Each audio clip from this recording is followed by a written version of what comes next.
बहुत शुक्रिया कि आप तशरीफ़ लाए।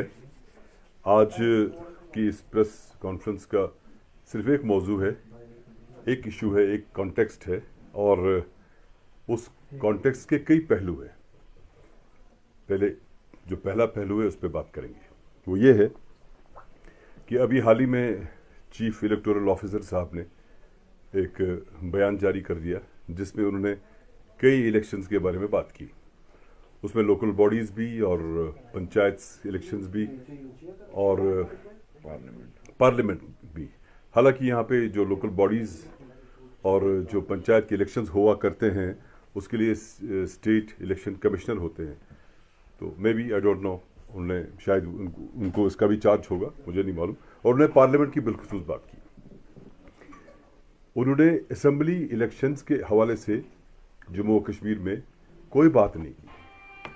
अब सबसे बड़ी बात, अहम बात यह है कि जब उन्होंने बात की, वो जो भी बात करते हैं वो इलेक्शन कमीशन ऑफ इंडिया यानी चीफ इलेक्शन कमिश्नर साहब की वसातत से या डायरेक्शन पे बात करते हैं।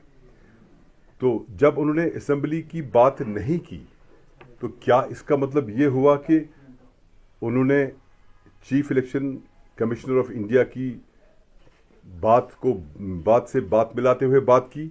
क्या उनकी डायरेक्शन है? हम ये मान के चलते हैं, क्योंकि जब हमारे चीफ इलेक्टोरल ऑफिसर साहब बात करते हैं इसका मतलब chief election commissioner of India या इलेक्शन कमिश्नर ऑफ इंडिया का उसमें नॉड है।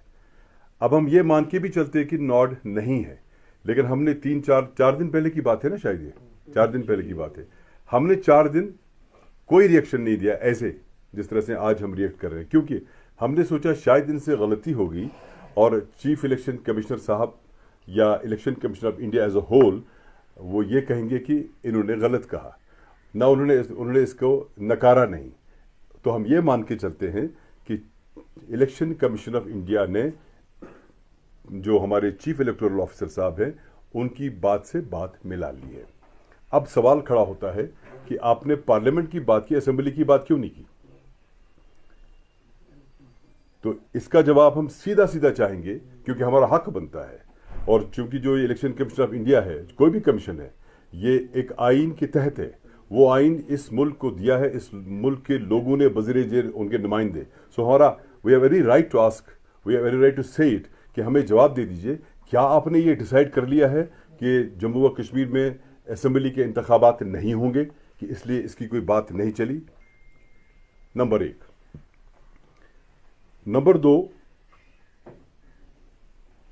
जब आज से 3 महीने पहले कुछ स्टेट्स के इलेक्शन हुए, शायद गुजरात वगैरह के, तब जाके इलेक्शन कमीशन ऑफ इंडिया ने यह कहा, जब उनसे सवाल पूछा गया कि जम्मू कश्मीर में इलेक्शंस कब हो जाएंगे, उनके जवाब में 2 जुमरात थे। एक ये कि ये मौसम मीन्स कि जनवरी, फरवरी, मार्च या दिसंबर, यहाँ पे ये हालांकि दिसंबर में इलेक्शन में लड़े हैं, 2-3 इलेक्शन लड़े हैं, लेकिन उन्होंने कहा कि मौसम वहाँ ठीक होना चाहिए। जाहिर है जब चिले कलान होता है तो इलेक्शन शायद मुमकिन नहीं है।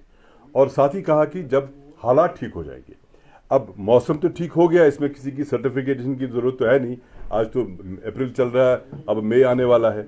और दूसरी सबसे बड़ी बात यह कि क्या हालात मवाफिक हैं इलेक्शन करवाने के? मुझे याद दिलाएगा, इसमें भी 2 जुमरात हैं, मैं बाद में बता दूंगा, इलेक्शन करवाने के। अब जाहिर है तो ये तो सरकार उनको बताएगी कि हालात कैसे हैं।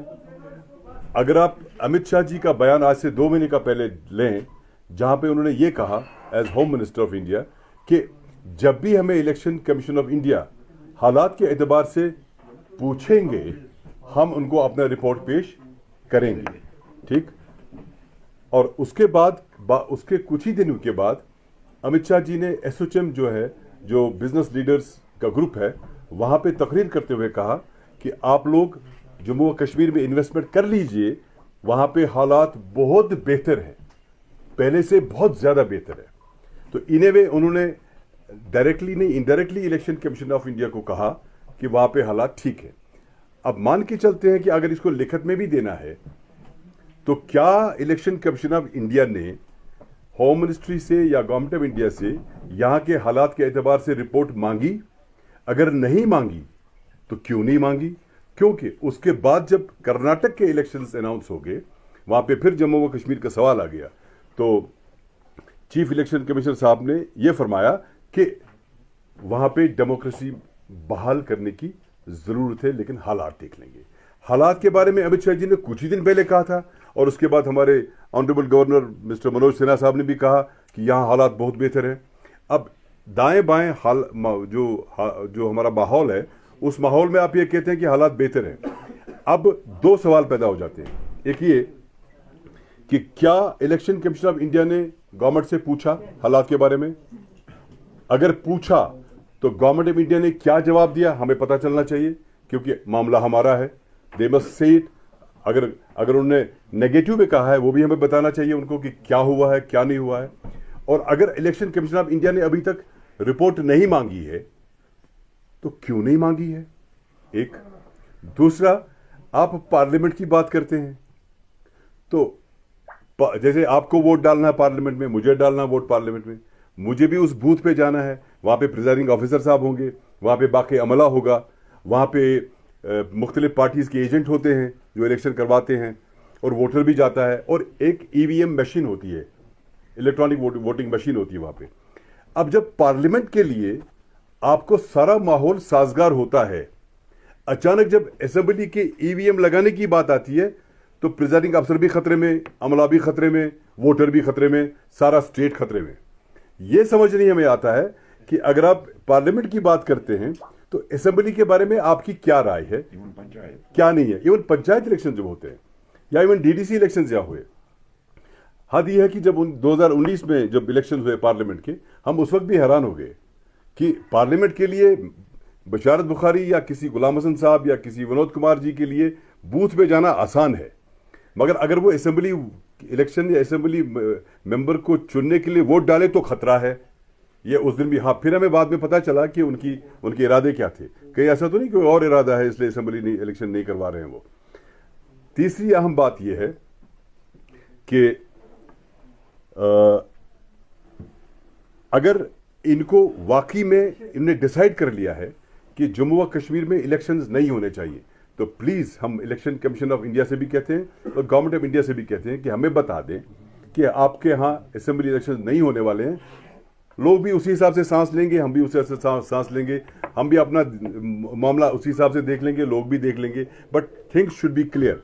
और इधर गवर्नमेंट ऑफ इंडिया को क्या रिपोर्ट देनी हमें उससे गर्ज नहीं है, लेकिन बात अगर ठहर जाती है, वो ठहर जाती है chief election commission of India के दरवाजे पे, क्योंकि क्रेडिबिलिटी उनकी एट स्टेक है। How can they define and how can they express their view about कि पार्लियामेंट के लिए ठीक है इलेक्शन, या यहाँ पे लोकल बॉडीज के लिए ठीक है, या पंचायत के लिए ठीक है, लेकिन असेंबली के लिए ठीक नहीं है। इसलिए आज आपकी वसातत से हम कहते हैं कि मेक इट क्लियर, हमें बता दीजिए कि आपके इरादे क्या हैं, ताकि हम भी अपनी राह ले लें।